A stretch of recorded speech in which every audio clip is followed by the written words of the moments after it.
Bueno, seguimos con la Revolución Rusa.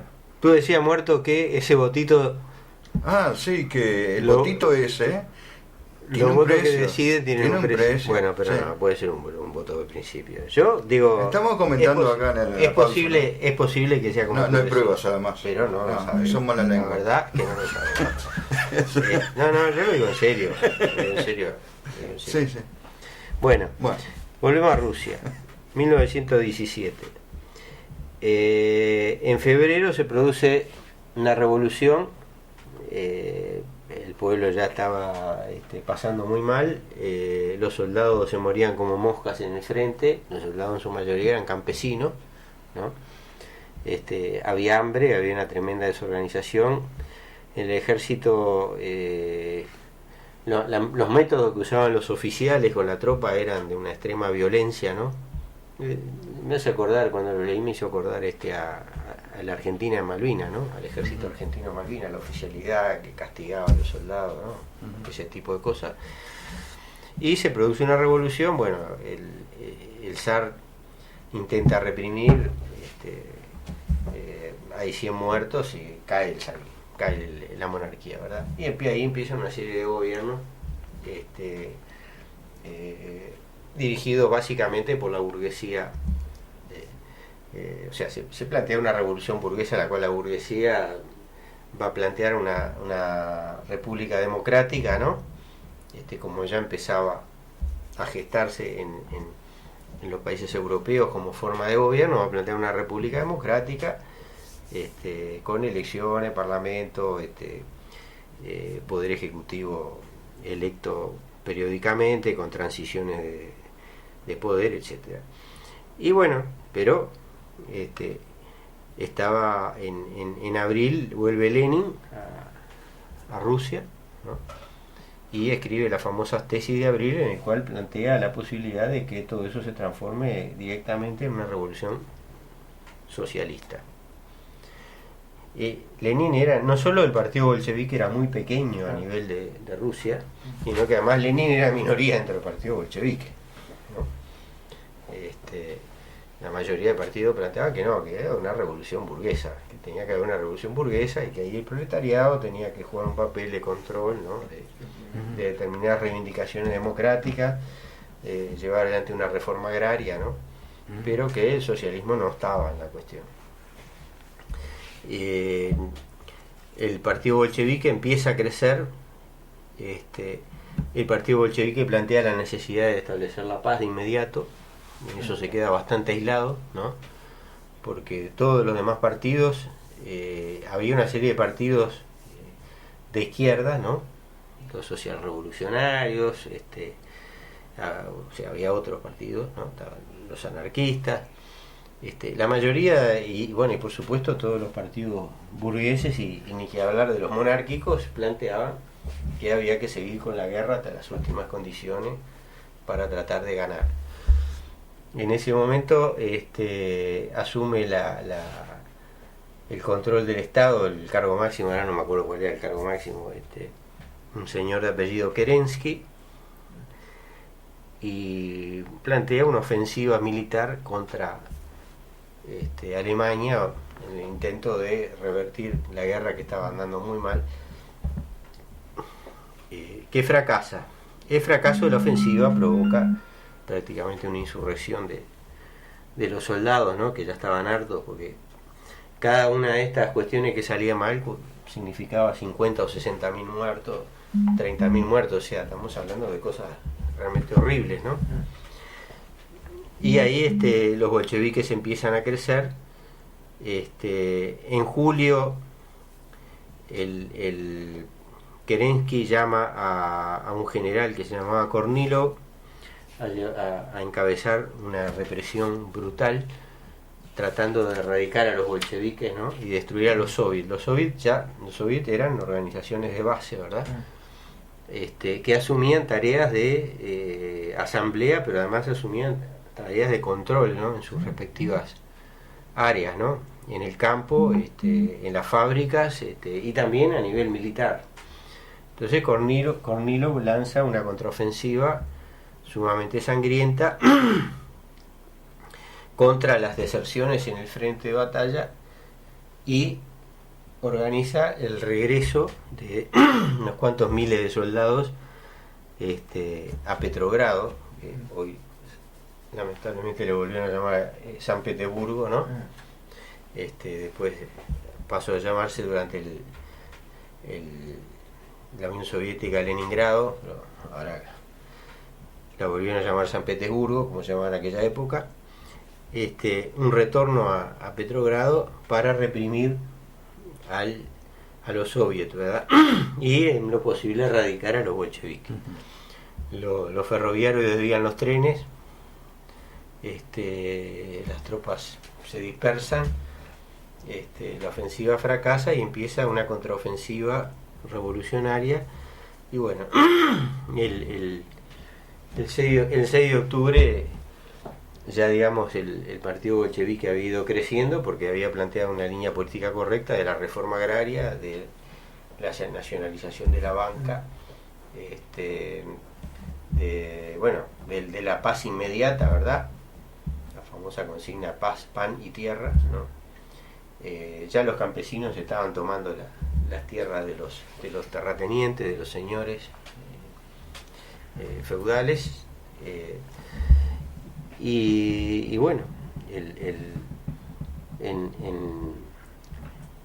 los bolcheviques, los soviets de obreros y soldados, asaltan las principales unidades militares con muy escasa resistencia, muy poco derramamiento de sangre, ¿verdad?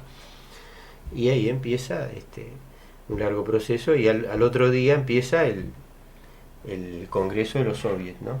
En los cuales el partido bolchevique tiene una amplia mayoría, y ahí Lenin pronuncia el famoso discurso que empieza: ahora pasamos a la construcción del socialismo. Qué frase. Después de eso viene un periodo de varios años de guerra civil, en la cual 14 potencias extranjeras ingresan al territorio de Rusia para tratar de destruir la revolución naciente, ¿verdad? Los principales jefes en esa época eran Lenin y Trotsky, ¿no? Lenin y Trotsky plantean que, bueno, es fundamental que se produzca la revolución en los países más avanzados de Europa, particularmente Alemania, Francia, Inglaterra, ¿no? Hay revoluciones en Alemania, en Hungría, en otros lados, pero todas terminan siendo reprimidas y fracasan. Y la Unión Soviética la Unión Soviética recién se funda en 1922, aclaremos. Pero bueno, Rusia primero y la Unión Soviética después se ven la obligación de emprender el camino sola, ¿no? El camino de la construcción del socialismo en soledad. Hay otro de los puntos fundamentales programáticos era la autonomía de las distintas nacionalidades que había, ¿no? Porque eso era un mosaico de nacionalidad, ahora no me acuerdo el número, pero eran, no sé, por lo menos 20, ¿no? Lenin plantea que se le debe dar el derecho a la autodeterminación y que elijan si quieren integrarse al conjunto que sería la Unión Soviética, o quieren permanecer independientes, ¿no? O sea, así empieza, y obviamente la revolución no le queda más remedio que iniciar un proceso de represión muy dura, porque la situación era terrible, ¿no? Había una hambruna impresionante, se había desorganizado toda la producción industrial, se había desorganizado todas las vías de comunicación, gran parte de la producción de alimentos, y bueno, estaban lo que se llamaban los rusos blancos, ¿no? Las fuerzas de la reacción, apoyadas por las principales potencias, ¿no? Estados Unidos, Inglaterra, Francia, no quiero decir porque no puedo decir alguna que está mal, pero fueron 14 que mataron tropas, sí, a apoyar a la contrarrevolución, ¿no? Y bueno, ahí se da un proceso de decantación con inclusive algunas fuerzas de izquierda que toman una posición francamente contrarrevolucionaria, ¿no? El atentado a Lenin que se produce en algunos de aquellos años, no me acuerdo bien, un atentado que casi lo matan, lo lleva adelante una militante de una organización de izquierda, ¿no? Y bueno, lo demás es historia, no vamos a seguir hablando así a barbecho, pero creo que era importante, ¿no? No sé si tienen algo para decir. No, de repente, Pablo. Que había leído algo que salió en Cuba Debate, porque es un extracto, a ver si lo encuentro o ya lo digo al aire respecto al pueblo ruso que hoy en día está viviendo el capitalismo y bueno, y que les gustaría, pero gran parte, que les gustaría volver a la Unión República Socialista Soviética, ¿no? Si lo encuentro, ya lo leo al aire. Yo lo leí, pero no lo leo porque es muy largo. No, leo solamente, de Cuba Debate solamente leo el entrecomillado, no de Cuba Debate. Dice, más del 50% de los rusos lamentan la desintegración de la Unión República Socialista Soviética y si existiera la posibilidad se pronunciarían a favor de su conservación. ¿Tá? Esto lo pueden leer en Cuba Debate. Mirá, yo por el hecho de estar en Europa estuve, enseguida que cayó el muro, agarré una Skoda, que era de una marca checoslovaca, y me fui a Checoslovaquia con una Skoda. Y yo lo que vi ahí, bueno, el muro ese famoso, era una franja verde muy linda, llena de vacas, de 1 kilómetro de ancho más o menos. Y bueno, cruzando ese muro uno ya estaba en lo que había sido la Unión Soviética. Todavía estaban las antenas, los radares, que bueno, esos radares eran para impedir una guerra atómica. Pero el muro en Alemania era un muro, perdoná. Sí, en Berlín. Pero ahí, por el lado de Checoslovaquia, era un campo alambrado. Claro, y si cruzabas ese campo, te achuraban. Sí. ¿No? Bueno, pasé por el otro lado, llegué a Praga. Praga es una ciudad majestuosa, con el puente Carlos, realmente majestuosa. Yo estaba buscando un camping, ¿no? Para dormir. Y llegué a un barrio. El barrio, mira, yo te lo puedo decir que era semejante a los barrios de La Teja. Es decir, de gente muy modesta, es decir, con el agua servida en la cuneta, es decir, muy parecido, el mismo olor de las cunetas, ¿no? Lo que sí, el transporte era gratis, la educación era gratis, la salud era gratis, es decir, todo era gratis. Y me extrañó ver una botella de Coca-Cola en la vidriera, ¿no? Ellos querían la libertad, ¿no? Querían la libertad. Y ponían Coca-Colas en la vidriera. No, me extrañó, digo, pero sí, esto será la libertad. Pero Checoslovaquia no era lo mismo que la Unión Soviética. No. Checoslovaquia, dentro de todo, es un país industrial. No, pero la posición política de la mayoría de la gente no era la misma. No, porque además fue impuesta, no hicieron una revolución. No, pero además, por ejemplo, la República Democrática Alemana era distinto. Sí. No era igual que Checoslovaquia. Bueno, pero ¿sabes qué pasa? Que ahora todo eso que tenían gratis... Los chicos lo habían invadido, además. Claro, todo eso que tenían gratis, ¿no? Ahora no lo tienen. No. Se le acabó. Se le acabó. Bueno, así que ahora tomo Coca-Cola. Eso es lo que te quería decir. Camaradas, obreros, soldados y campesinos, trabajadores todos, la revolución obrera y campesina ha triunfado definitivamente en Petrogrado. Vladimir Ilich Lenin, 7 de noviembre de 1917, manda Inocencia. Un abrazo grande, señor. Inocencia. Buenas noches, camaradas. Gloria eterna a la gran revolución de octubre, 99 aniversario, 7 de noviembre de 1917, 2016. Es hora que los revolucionarios, obreros, campesinos y estudiantes avancemos contra el revisionismo, porque es el cáncer que el imperialismo planta en el seno del proletariado y en su reserva más estratégica, incluso más la burguesía criolla. Saludos y viva el marxismo-leninismo. El checo Quito Gali. Un abrazo. Otro mensaje. Buenas noches. Compañeros, me quiero matar. Escucho de toda la corruptela y a continuación, en el corte que estoy bendecido. Algo anda mal, muy mal. Abrazo, Raúl de Nuevo París. No sé a qué se refiere con la bendición, pero bueno. Buenas noches. Algo de las elecciones en Nicaragua. Saludos al panel, gracias, Jorge Correa. Y vamos a decir alguna cosa de Nicaragua, sí.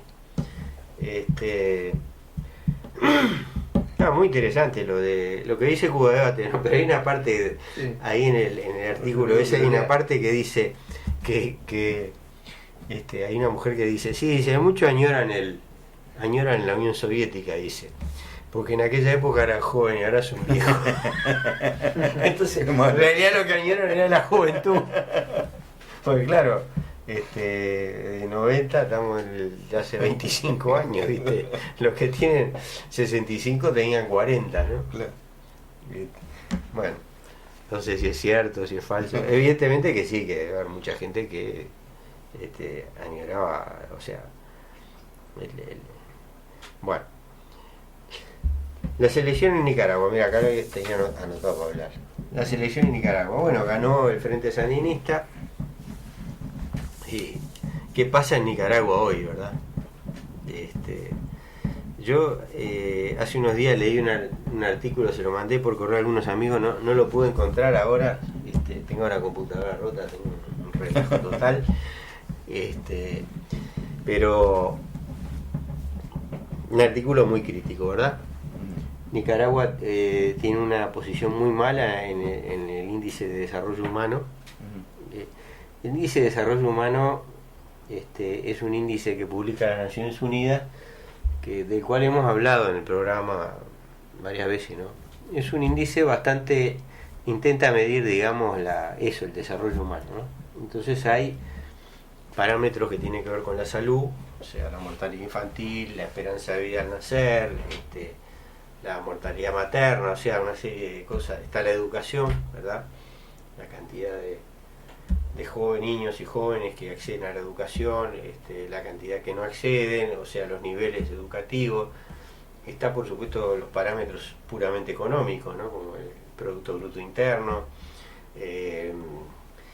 Hay parámetros, la igualdad de la mujer, ¿verdad? O sea, trata de medir distintos indicadores objetivos que reflejan el grado de igualdad o desigualdad, ¿no?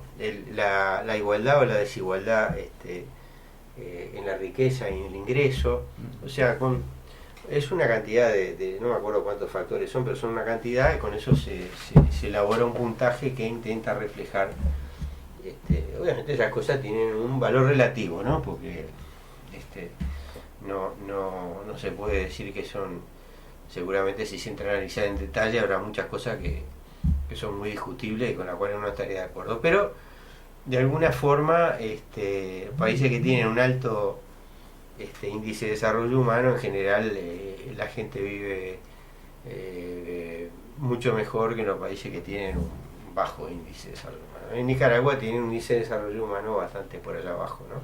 Está como en el lugar 80, ¿verdad? Está mal. Y está ubicada junto a países como Guatemala, Honduras, que también están muy mal. Ahora, eso después de un proceso revolucionario que, como los oyentes también recordará, se inicia en el año 1979 con el derrocamiento de Somoza, ¿no? Y después viene un proceso político muy accidentado, todo un periodo con algunas transformaciones económicas relevantes, ¿no? Después de aquel triunfo revolucionario, ¿verdad? Una reforma agraria, la socialización de algunos medios de producción, pero no de todos, ¿no? No se puede decir que fue una revolución socialista, pero indudablemente hay una campaña de alfabetización muy importante, ¿no? Nicaragua era un país que estaba en unas condiciones terribles, ¿no? Bajo el somocismo, ¿no? Y es la causa de la revolución. Y todo eso se da en medio de una guerra feroz que emprende la famosa Contra, financiada por Estados Unidos, ¿no? Que tenía su base principalmente en Honduras, ¿no? Con la cual Nicaragua tiene una frontera muy extensa y al mismo tiempo muy con muy poca infraestructura, ¿verdad? Ujú. Entonces, eso lleva, unido a ciertos errores de la conducción revolucionaria, lleva a que en el año 1990, creo que fue 91, hay unas elecciones y el Frente Sandinista pierde las elecciones en favor de una señora, Violeta Chamorro, que había sido la esposa de un periodista famoso asesinado por la dictadura de Somoza, y Joaquín Chamorro, no lo recuerdo. Y bueno, la derecha formal gobierna varios años. Cuando se produce la derrota electoral del sandinismo, se da un fenómeno que es se conoció como la piñata sandinista. O sea, los jerarcas del sandinismo se reparten una cantidad de propiedades, de empresas, de flotas, hasta flotas de automóviles, ¿verdad? Antes de entregar el gobierno, se las quedan ellos, ¿no? Algo, no sé qué hubiera sido, qué hubiera dicho Ernesto Guevara si hubiera estado vivo de eso, pero me lo puedo imaginar perfectamente. Sí. Y bueno, después de varios años de gobiernos de una derecha franca y abierta, que obviamente intentan llevar adelante políticas económicas, las clásicas políticas económicas, fomentadas por el Fondo Monetario Internacional, cuya esencia ya sabemos y no vamos a explicar acá ahora. Vuelve el sandinismo al gobierno. ¿En qué año volvió? Me olvidé. Bueno, ya lleva unos cuantos años Ortega, de la mano de Daniel Ortega, ¿no? Y es un gobierno que tiene características muy especiales, ¿no? O sea, tiene una enorme influencia Ortega para llegar al gobierno, hace una alianza con sectores de derecha, pero también con la iglesia. Uh-huh. Y la iglesia nicaragüense es una iglesia profundamente reaccionaria. Entonces en Nicaragua, por ejemplo, es delito, no hay ninguna justificación para el aborto, ¿verdad? Ni la violación, ni el riesgo para la madre, nada. El aborto es delito en cualquier circunstancia. La religión está presente en los actos oficiales, pero además se mantiene la estructura capitalista completamente intocada. Pero hay algo todavía peor, ¿verdad? El gobierno, la familia Ortega controla directamente una cantidad de recursos y de sectores de la economía, y en ese sentido tiende a parecerse mucho a lo que pasaba en la época de Somoza, ¿verdad?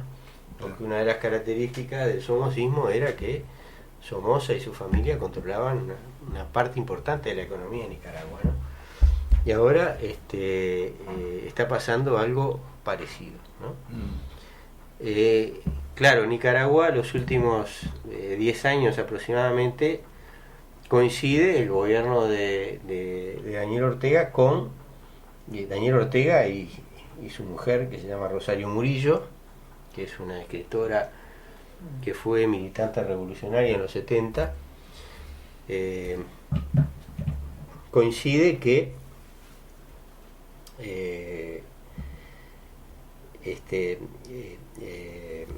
o sea, Rosario Murillo tiene una participación muy importante, ¿no? Y bueno, estamos ante una situación realmente perdón, se me ha ido, coincide con un periodo de auge económico, ¿verdad? Claro. Igual que pasó acá, que pasó a todos países que son productores básicamente de commodities agropecuarios y minerales y mineros. Entonces la pobreza se ha reducido sustantivamente en Nicaragua, y lo que dicen la gente que apoya al gobierno sandinista es que también Nicaragua tiene unos índices de violencia mucho más bajos que los países de Centroamérica pobres, comparables, como Honduras. hemos citado recién Guatemala y Honduras, ¿no? Los índices de homicidio en Nicaragua son varias veces más bajos que los de esos países, ¿no? Pero de todas maneras hay una pobreza extrema muy extendida, ¿no? Hay un nivel de escolaridad bajo, la educación es mala, ¿no? La salubridad es mala, y bueno, y ahora se ha producido, el sandinismo ha ganado las elecciones con un margen, el sandinismo, no quiero decir el sandinismo, quiero decir Daniel Ortega ha ganado las elecciones, el Frente Sandinista de Liberación Nacional Es otra cosa. ha ganado, yo creo que sí, que es otra cosa, ¿no? Ha ganado las elecciones como con el 70% de los votos, y he visto, según la oposición de derecha, ha habido un gran margen de una gran abstención electoral. Según los conteos oficiales, esa abstención es mucho menor. Sinceramente no sé dónde está la verdad, trataremos de investigar un poco, pero en este momento no me atrevo a jugarme por ninguna de las dos opciones. Y bueno, eso es lo que está pasando en Nicaragua, que según mi particular manera de ver las cosas, bastante triste, porque fue una revolución que despertó una gran Expectativa en el momento. expectativa, Sí. sí. Sí. Hubo una participación internacionalista Sí. muy importante, y bueno, en su momento fue, digamos, después de la Revolución Cubana, un fenómeno que marcó una época en América Latina, claro, ¿verdad? claro. Aquel 19 de julio de 1979, ¿no? Cuando se fue Somoza y el Frente Sandinista, además un proceso sumamente sangriento, con decenas de miles de muertos, de gente que salió a enfrentar a las tropas armadas. Nomás enfrentar directamente a Estados Unidos, un país como Nicaragua. Sí, Estados Unidos, digamos, en el proceso insurreccional de Estados Unidos, había sectores del gobierno yanqui que quisieron intervenir, pero estaba gobernando el presidente Carter, y el presidente Carter como que, un minuto tenemos, el presidente Carter como que se abstuvo, ¿no? Sí. de intervenir, y también se formó, eso condicionó también después, se formó un frente de países latinoamericanos, entre los cuales estaban gente como Carlos Andrés Pérez, en Panamá, que estaba ya gobernaba Noriega, ¿no? Que en aquel momento, si la memoria no me falla, ya era gente de la CIA, o sea, había una ensalada bastante grande, ¿no? Sí. Y todo, Costa Rica tenía un apoyo muy importante a todo eso, ¿no? Bueno, lo de Nicaragua es bochornoso, matrimonio al poder, se transformaron en un reino. Jo, saludos Milano, y con esto saludamos a los oyentes y nos despedimos hasta la semana que viene. Hasta la semana que viene.